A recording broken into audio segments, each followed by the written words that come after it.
काशीचं वैशिष्ट्य म्हणजे काय, तो दिसायचा महाराजांसारखा हुबेहूब. त्याचं दिसणं, चालणं, बोलणं, मिसळणं, दाढी सगळंच राजांसारखं. त्याच्या मनात सतत एकाच विचार असायचा की जगावं तर वाघासारखं आणि लढावं तर शिवबाराजांसारखं. याच वेळी एक बाका प्रसंग घडला.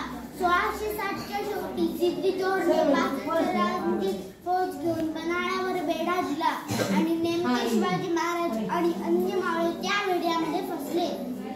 नेताजी पालकर या मावळ्याने छापा टाकला, पण तो निष्फळ ठरला. महाराजांना कळून चुकलं की शक्तीपेक्षा युक्ती श्रेष्ठ. महाराजांनी लगेचच बहिर्जीने एकांना बोलवून सर्व योजना आखली व शिवा काशीदला बोलविले. शिवाने असा होकार दिला.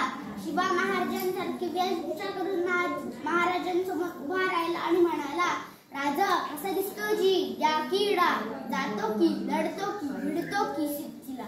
ही वाक्य ऐकताच महाराज शिवाला गडगडून मिठी मारतात. महाराजांच्या डोळ्यातील अश्रू शिवाच्या पाठीवर ओघळले. शिवाला ती कौतुकाची थापच वाटते. ठरलेल्या नियोजनाप्रमाणे एका पालखीमध्ये शिवाजी महाराज स्वतः बसतात. बाजीप्रभू देशपांडे आणि अन्य मावळे त्यांच्यासोबत विशालगडाकडे निघतात आणि दुसऱ्या पालखीमध्ये शिवा काशीत महाराज बनून सिद्धीकडे तहाची बोलणी करायला जातो. तिथे पोहोचल्यावर सिद्धी म्हणतो कसा, चलिये राजे. तेव्हाच दोन संशयित डोळे शिवाकडे पाहत होते. तो होता फाजल खान, अफजल खानचा मुलगा. फाजल खान चटकन पुढे येऊन गरजला, ये शिवा नहीं हो सकता. त्यांच्या भेटीवेळी झटापटीमध्ये शिवाजी राजांच्या डोक्यावर एक खूण होती. ती जर असली तर हे शिवाजी महाराज आहेत. सिद्धीने क्षणार्धर न दवरता शिवा काशीच्या डोक्यावरचा जिरेटोप काढला. बघतो तर काय, एक सुद्धा खूण नव्हती. सिद्धी बेभान झाला.